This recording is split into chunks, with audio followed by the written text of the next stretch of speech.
President of the United States.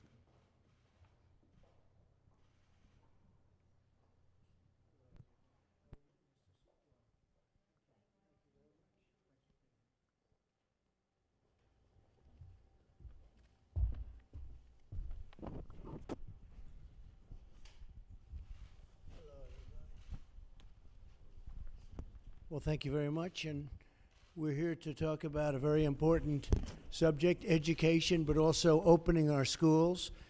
And we have some of our great teachers and parents and a very representative group, and we also have some extraordinary experts with us. I'd like to maybe start off by asking our Vice President to say a few words, and then if you would, Betsy and Kellyanne, and we'll go around and talk to some of the parents and teachers. And thank you all for being here very much. Appreciate it. Please. Well, thank you, Mr. President. I want to thank all of the educators and leaders who are here and a part of a conversation. President Trump made it clear from the time that we made our way through the difficult days of 45 days to slow the spread. The President said we want to work with states to open up America again. But to open up America, we've got to open up America's schools. And at the President's direction, we've literally provided billions of dollars already to states to begin to open schools. And Secretary DeVos and I, as you know, Mr. President, have traveled around the country to places like North Carolina and Indiana and Louisiana, and we are working literally day in and day out with governors and state education leaders to find a way that we can safely reopen our schools. Our commitment is to make sure that our states and our schools have the best guidance. We'll talk a little bit about that today. CDC actually issued some new guideposts, Mr. President, not long ago, but the first document they issued was the CDC's position that it is best for our kids to be back in school. The CDC's recognized that it's a public health priority to have our kids back to school and in-person learning. But Mr. President, as you've also made clear, we're going to make sure our schools and our states have the resources to be able to safely reopen. And we're calling on Congress to work with us to appropriate another $105 billion. We believe that we can safely reopen our schools. We know that it's best for our kids. We don't want them to fall behind academically, but also we don't want our kids to miss out on the counseling that they receive, special needs services, as well as all the nutrition programs that are available just at our schools. And finally, Mr. President, I know that you've recognized from early on that getting our kids back to school is first a priority for them, but also it's important for working families. Only about 20% of single parents are able to telework. And so to open up America again, we got to open up America's schools to put America back to work. We got our kids are back in the classroom. And so, Mr. President, I want to thank you for your leadership. It's great to be here with Secretary of Education, with Kellyanne, and all these remarkable teachers in particular. As you know, I've been married to a school teacher for 35 years. She's preparing to go back to the classroom this fall, and I want to thank all the educators who are here for all the hard work you've done through these difficult days and all the work that you're doing to get our kids back to school. Thank you, Mr. President. Well, Mr. President, thank you so much for your continued bold leadership through this crisis, and particularly with respect to getting kids back to school. It's been a privilege to travel with the Vice President to meet with educators, education leaders, and especially with parents and students to hear about what their needs are as fall quickly approaches. And so I'm just thankful to be here with this group today to listen and learn from you about what your needs are as we anticipate getting back to school. And Commissioner Corcoran, thank you for your bold leadership in Florida, really setting high expectations for all of the students and educators there. We know that for students and their families, they can't be held captive to other people's fears or agendas. We have got to ensure that families and parents have options that are going to work for their child and for their children's education. And so I look forward to this conversation as to how we can ensure that we do not have a one-size-fits-all approach, but that we do to ensure every child has a chance to go on learning full-time this fall. Thank you very much, Mr. President, Mr. Vice President, Secretary DeVos. We're here mainly to hear from each of you today. Before I do that, I just wanted to point out that there is a fairly recent Kaiser Family Foundation Health Tracker poll that shows over 65% of America's parents are very concerned that their children will fall behind academically and socially if they don't get back to school. Having said that, we recognize that many school districts have already made a decision to either go hybrid or full-time virtual learning for the first month or two, or maybe longer. So our goal today, the President's goal, has always been, how do we reopen safely? How do we reopen soon, but how do we reopen safely? We also recognize that a number of teachers, particularly the 10% or so that are over the age of 60 in most of our schools, are concerned. So we have given resources and guidance that allows each of those districts to make those decisions, to maybe modify the work schedules of the teachers and other administrative staff that may be affected. But overall, we know that the risk is low for kids in contracting and being hospitalized, and of course the worst possible outcome, dying from COVID-19, but the risk is very high if they're locked down indefinitely. Nearly 100% of our 75 million students, K through college, left their places of learning, left those structures between the first and third weeks of March of this year. And we see that all situations were not created equally.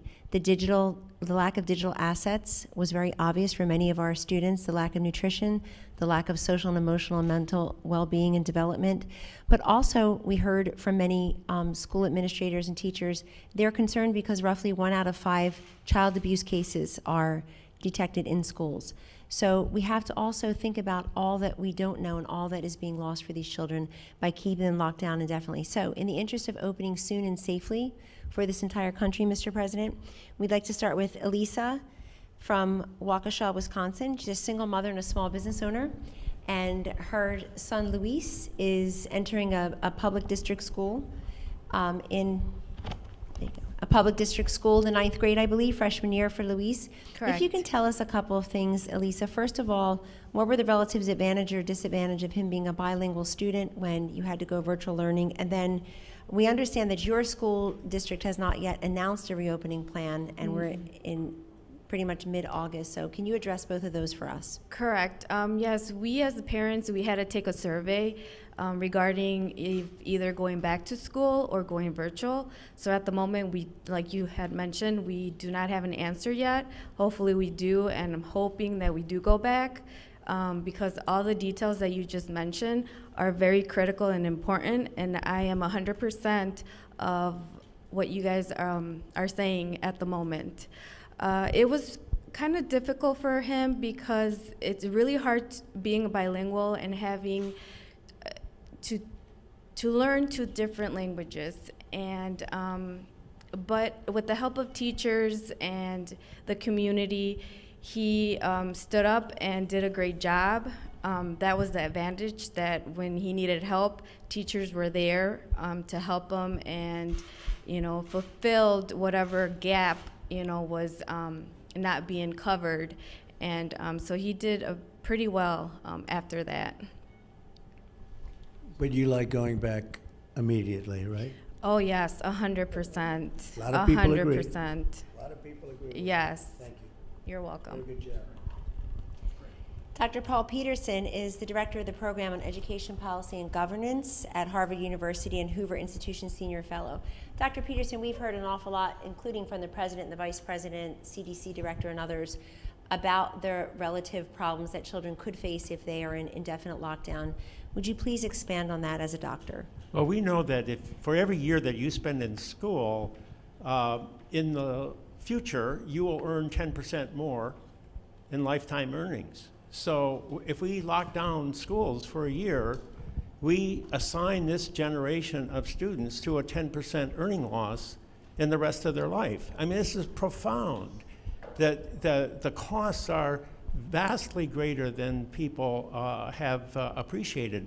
To say nothing about the importance of young people being together with one another. The most important element in social growth is being with your peers, with your own friends and neighbors, and not being isolated in a setting where you don't have social relationships, to say nothing of the medical costs of being isolated and not, you know, I remember when I was a child, I had, the teacher said, you know, he can't see, he needs glasses.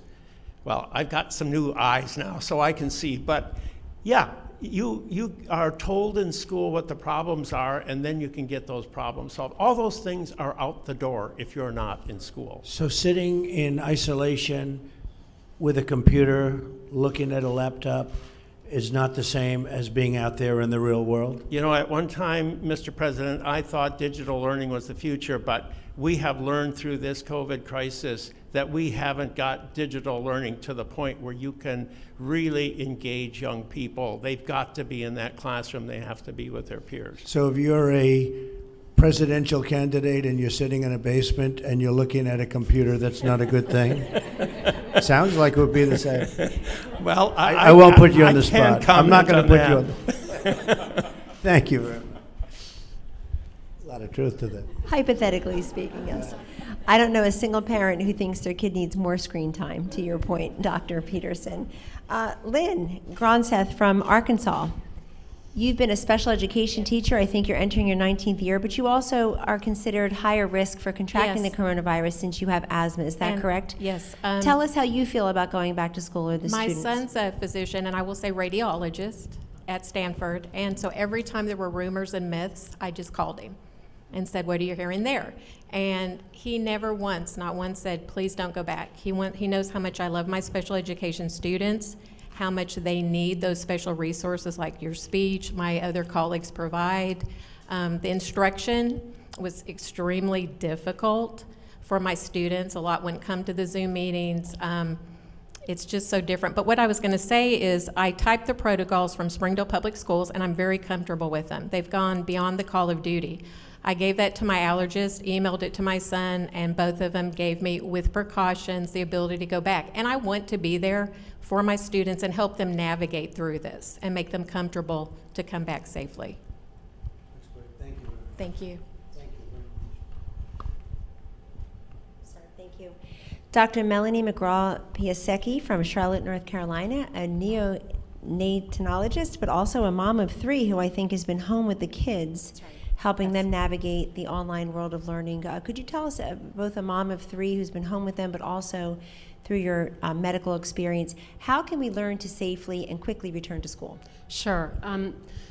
My children, I would say, did not have a great experience in the spring, particularly my youngest, who was in 1st grade at the time. I think the online learning for the young ones, it just doesn't work. And my school, it's a private independent school, recognize that. And when they go back next week, they're sending the little ones back every day, which I think is great. The middle and upper school ones will be back in a hybrid way every other day. And they've incorporated some choice too. So if parents are not comfortable, they're able to do a full online experience. But we're definitely going back as much as they'll let us.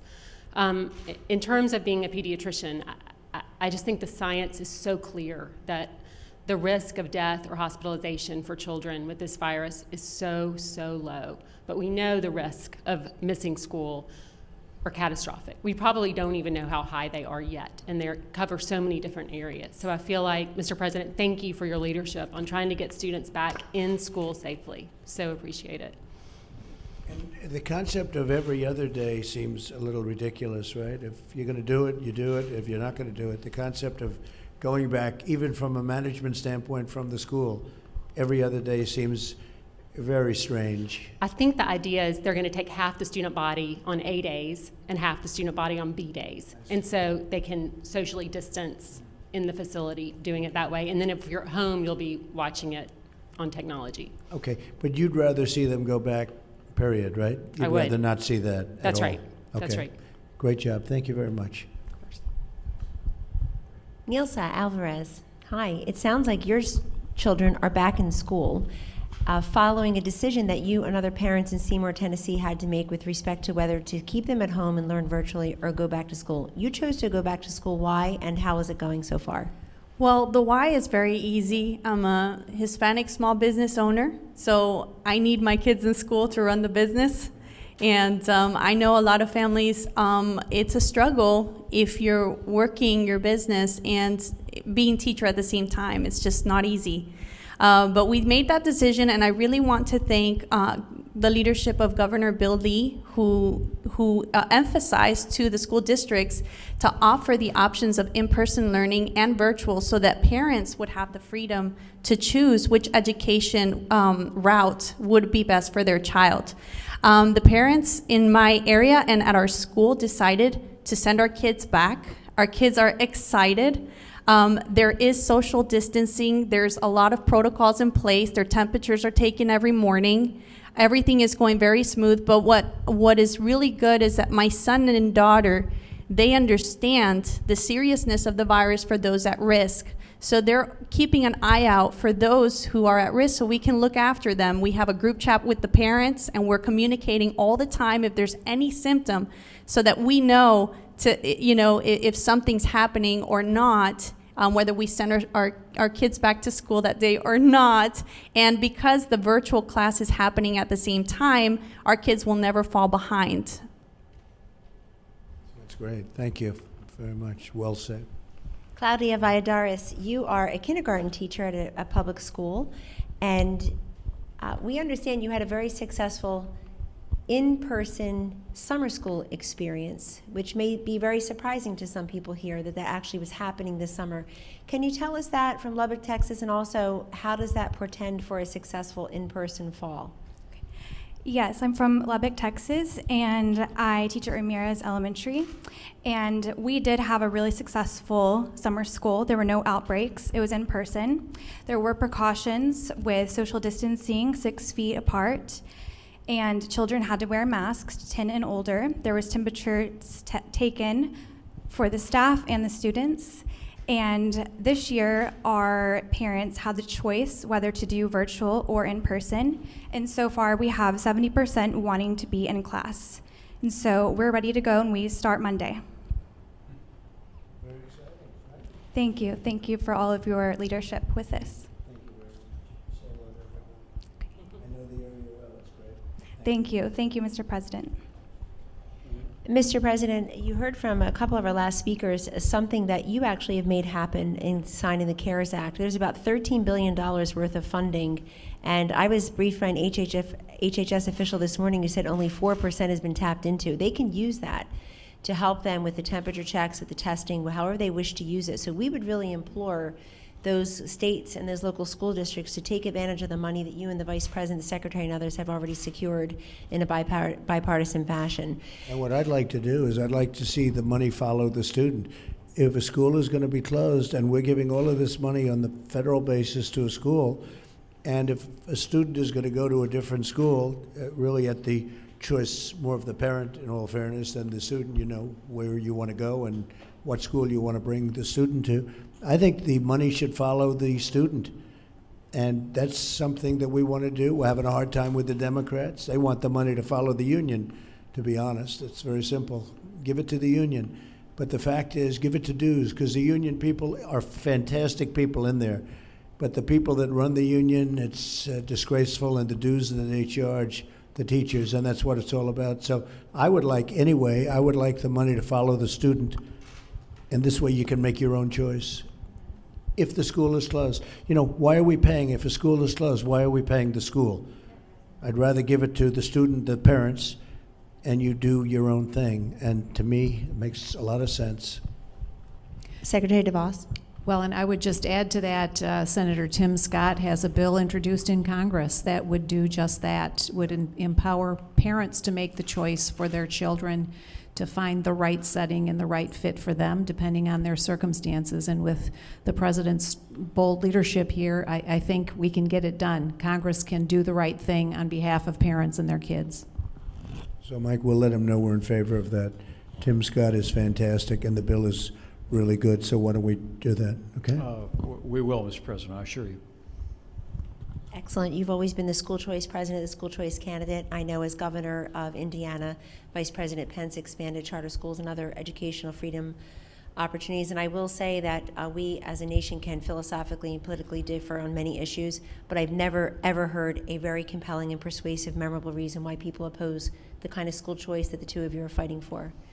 And school choice means parent choice. So our last set of questions really go to the parents and the importance of parents' ability to choose the right education for their children, particularly within this dual medical and financial pandemic. Mr. President, we have with us today, and I want to read it so I get it all right, Janie Neely of Columbia, South Carolina. She's a former public school teacher herself. She's a reading specialist. Her zone school district plans to provide full-time virtual instruction. She believes her high schooler will be fine, but her kindergartner has Down syndrome and must receive in-person instruction.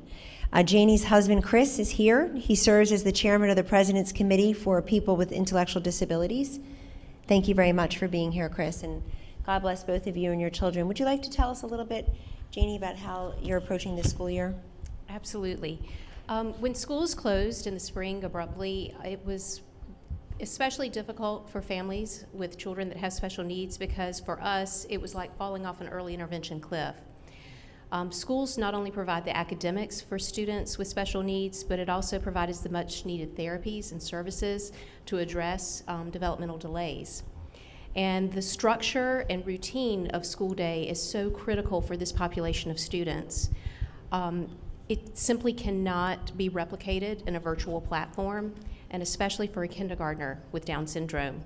Unfortunately, our school district has adopted a virtual-only reopening plan, and it's been extremely disappointing because as a parent, I wish that I'd been given a choice. Because I know for a fact that this style of learning will cause my son to regress and to fall behind. And we were working so hard for him to be fully included with his peers. So my hope is that we can all work together to get in-person learning, especially open for the students that are most vulnerable, and to have that choice for parents, because I know my son best and I know what he needs.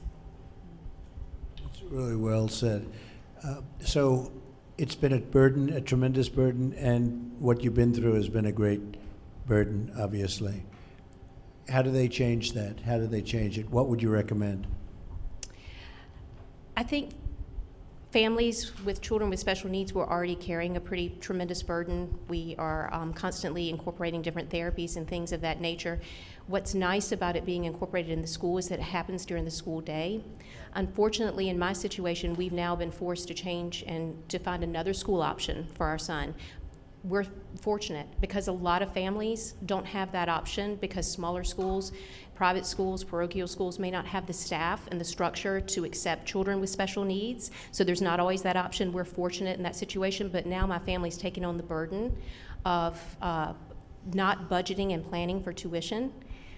So having the dollars follow the student is very critical for a family like ours, and now I'm also having to plan all of his therapies on the outside. So we're talking about a kindergartner that's going to school from 8 in the morning till 2:30 in the afternoon, and then he has to have occupational therapy, physical therapy, speech therapy all after school. That's a long day.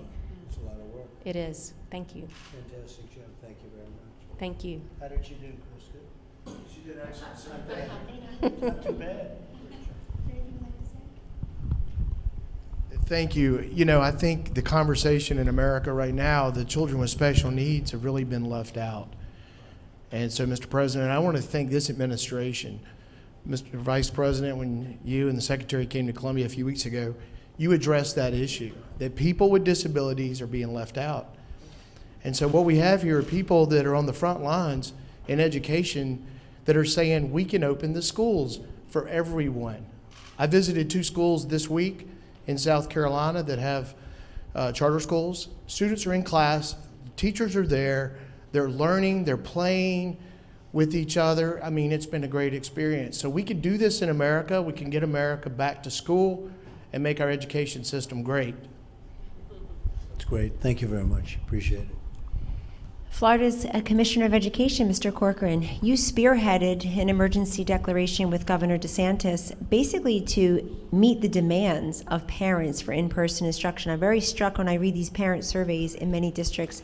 Parents overwhelmingly are saying yes when they are asked, do you feel it is safe for your son or daughter to return to school? And often they're being big-footed by a county health commissioner or a school board. How are you meeting that demand, and how do you know that parents are so in demand in Florida for in-person instruction? What are you hearing? Well, we did exactly as you said. We did an emergency order that basically gave increased flexibility and increased choice to parents, teachers, and the districts, and a certainty in the funding. But if you're not, and what we were saying and what got reported, the same day you said open school, so they said we colluded. I wish I colluded with you. That sounds like a good idea. They like that word. But we opened up, we said you have to open up as an option 5 days a week for school children. And now in Florida, we're in August, our first schools are opening up this week. And throughout August, we'll have all 67 our districts will open up. We've not approved a single plan, to your point and your point, even in our phase 1 counties in southeast Florida. We've told them, you better open up for children with unique abilities on day 1. You cannot do virtual therapies. You can't do virtual, and we just had a forum the other day with another parent who had a Down's child, and he just thrives when he's around other kids, and when he's at home, he's literally being diagnosed with depression because he's not around kids. They have to have that right away. And so we'll open up, and the great news is we'll have probably, already we have 13 districts that open up this week. Of those 13 districts, this is the amazing thing, to your point, we are being sued by the union bosses, and they are disgraceful, absolutely disgraceful. And so we have multiple suits going. But the reality is, of the districts that opened up this week, 6 of them have almost 100% teacher participation. You know what teachers want? Teachers want to be back in the classroom with their kids. Even if they have an underlying condition, they want to be back. And that's what we're seeing in Florida. And when we get to August 31st, all the districts open up, we're going to have probably 70 to 80% of students in face-to-face options, and we'll have more than that percentage in teachers in the classroom with their students. And there's just no substitute for it. You hear it. We have the largest virtual school in the country. It is a second-tier education. The best education is when you got a great teacher, a great mentor, someone who's got great wisdom, all the children and their peers together getting a great education. And an education, we say, is everything. Education is freedom. Education is the uplifting of the human soul to the glorious light of truth. And to deny a child that kind of education, you're robbing them of a lifetime, not just of earnings, a lifetime of who they are as human beings. And I stole that from Frederick Douglass, but but that is really what education goes to. And that's what, I loved what the Royal Academy said when they said, you're scarring a generation of children for their futures. That's what we're doing when you don't have that option. But hey, if you're a parent, I have 6 children, 2 in elementary school, 1 in middle, 2 in high school, 1 in college, all public school. All of them are going back to school. But I completely respect and wanted to honor the decision of a parent who says, well, what about, I don't feel safe. I think the evidence is overwhelming. We've all seen it. But if you have that right. If you want to do distance learning, we're going to do the best possible way. But to the other 70, 80% of us, we have the right to go back and have our kids get that world-class education. It is interesting because one thing we've learned during this horror show of the China plague is that virtual is not as good as being there. Virtual is just not the same thing. And for a long time, we've been hearing how great it would be, how great it would be. Well, we've had the ultimate sample, right? Namely, the whole country practically, and it's not as good. We've also learned that telehealth is very good. Telehealth is up 3,500%. It's incredible. Can you imagine that 3,500 where people can stay in their homes, their apartments, wherever they are, and they can not have to go to hospitals and doctors and everything else. That's been an incredible success. Who would have thought that's become tremendous and really has been good, but the virtual learning is not like being in a classroom. And we've learned that, I think, very strongly in almost all cases. People thought for a long time that would be the answer, but that's not the answer. The answer is an old-fashioned one, isn't it, huh? Thank you. Great job you do in Florida. Thank you very much. Mr. President, our final guest is a mom in Fairfax County, Lindsay Ammon. She's one of the parents who said yes to the question, do you feel safe returning your children to school? And her older daughter will have in Fairfax County just 4 half days of virtual instruction at her grade level and 1 day off. So Lindsay has decided to exercise her parent choice and do pod homeschooling. Can you tell us about that, please? Yes, absolutely. That's all correct. Everything that everyone has already mentioned, we also had a very poor experience with virtual learning. The kindergarten age, I think, is very difficult, as everyone has already spoken about. But she also, it's important to note, was an absolute lover of learning in general. She is very bright, very eager to learn. And we really watched that all fade. We watched her education deteriorate. And we also really saw her mental health suffer over the course of the spring. So we were, very eager to get her back into in-person learning, and we really felt very confident and comfortable with the precautions that were put in place by our district. Originally, we were offered 2 days in person, 3 days virtual, and then that's actually since changed over the last few weeks, and we are now 100% virtual. Fortunate for us, we had already kind of gone a different route and set up a homeschool situation for her with a small group of parents in our community. And, we're very grateful for that. That was certainly not, an easy choice to make. It was an unexpected cost and something we hadn't planned for, but we felt like it was really, really important for her to be in a classroom setting. Thank you very much. Thank you. Very uniform, very interesting, and I think most people do feel this way. Wouldn't you say so? I think most people feel this way. We have a man with us who's a great expert from Stanford. He's working with us, he's consulting with us, and he's going to be at our press conference in a little while at 5:30.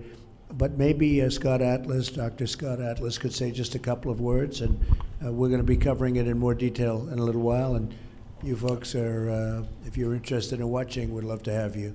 Scott, please.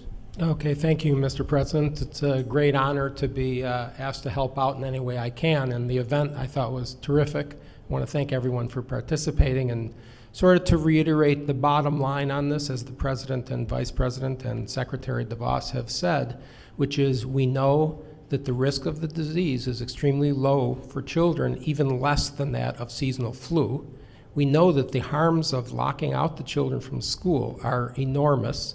And we also know, as we all would agree, that educating America's children is right at the top of the list for our nation's priorities. So I thank the President and everyone here for acknowledging these truths and to get kids back to school safely. Thank you. Thank you, Scott. It's very good. So we'll have more from Scott in a little while. We're going to meet together, and we've been working with him very closely, all of the task force, all of the White House, and we've made a lot of progress. We've made tremendous progress. You see other countries are now blowing up in terms of the disease.